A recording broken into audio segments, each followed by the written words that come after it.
Kami lanjutkan Kompas Petang dengan topik mancanegara, Saudara. Presiden Amerika Serikat Donald Trump dan timnya sedang mempertimbangkan berbagai opsi untuk mengakuisisi Greenland milik Denmark, termasuk menggunakan militer. Pejabat Gedung Putih menyebut Trump sedang membahas berbagai opsi untuk mendapatkan Greenland, termasuk membeli wilayah itu dari Denmark, menjalin perjanjian asosiasi bebas dengan Greenland, hingga menggunakan kekuatan militer. Menguasai Greenland adalah prioritas keamanan nasional Amerika Serikat, meskipun ada tentangan dari beberapa pemimpin NATO.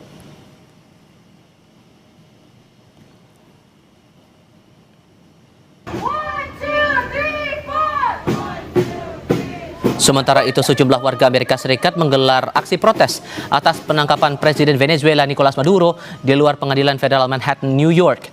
Para demonstran membawa bendera Venezuela dan slogan menuntut pembebasan Maduro dan istrinya. Mereka menilai Trump tidak punya hak menangkap Maduro dan mengganggu kedaulatan negara lain. Presiden sementara Venezuela mengumumkan masa berkabung selama 7 hari, menghormati mereka yang tewas dalam operasi militer Amerika Serikat. Sedikitnya 24 petugas keamanan Venezuela tewas dalam operasi militer di ibu kota Venezuela, Caracas. Kami ulas bagaimana kemudian dunia menyikapi langkah dan ancaman Amerika Serikat usai menangkap Presiden Venezuela Nicolas Maduro. Kami akan bahas ini bersama praktisi dan pengajar hubungan internasional dari Synergy Policies, Dina Prapto Raharja. Mbak Dina, selamat sore, apa kabar Mbak? Selamat sore, kabar baik, terima kasih. Sudah dengan Venezuela, kemudian ada ancaman terhadap Greenland, sebelumnya juga ada ancaman ke Kuba, ke Kolombia. Ini Anda bacanya Trump bakal serius nggak nih?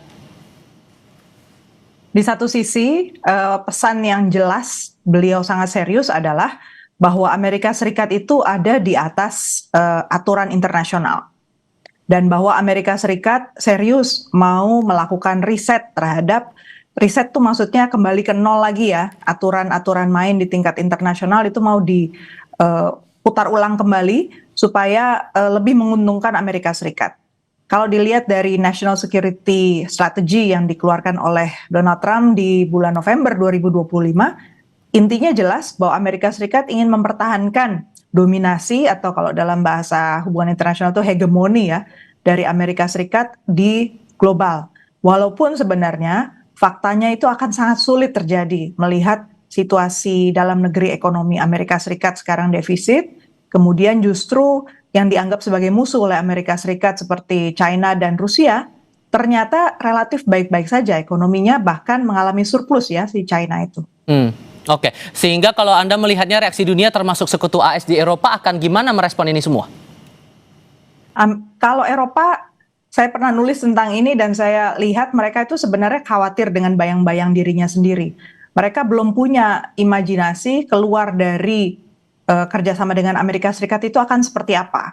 Biaya yang harus ditanggung, itu mereka sebenarnya juga belum punya alokasinya yang memadai. Mereka butuh waktu beberapa tahun untuk bisa independen, bisa otonom dari Amerika Serikat.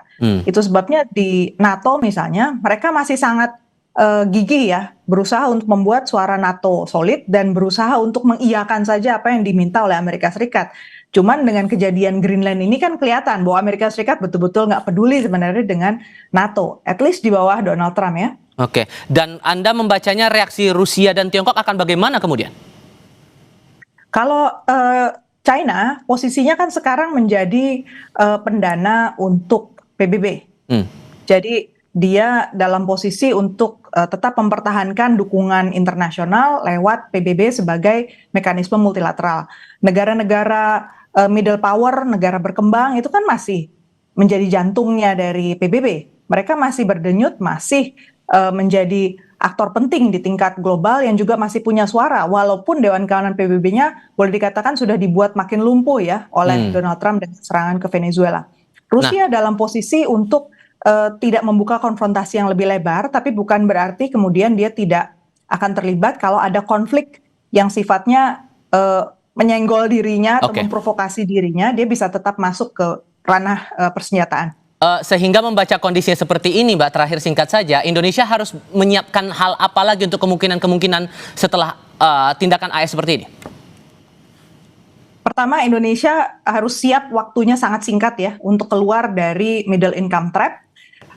Dan kedua, agenda politik luar negeri Indonesia betul-betul harus serius keluar dari agenda prioritas Presiden Prabowo semata, karena konteks global berubah dengan total ya, dengan sangat cepat, sehingga nggak mungkin kita bisa mencapai agenda prioritas itu kalau kerjasama internasional tidak ditangani dengan serius. Baik, Mbak Dina, terima kasih banyak sudah berbagi perspektif bersama kami. Selamat sore, Mbak.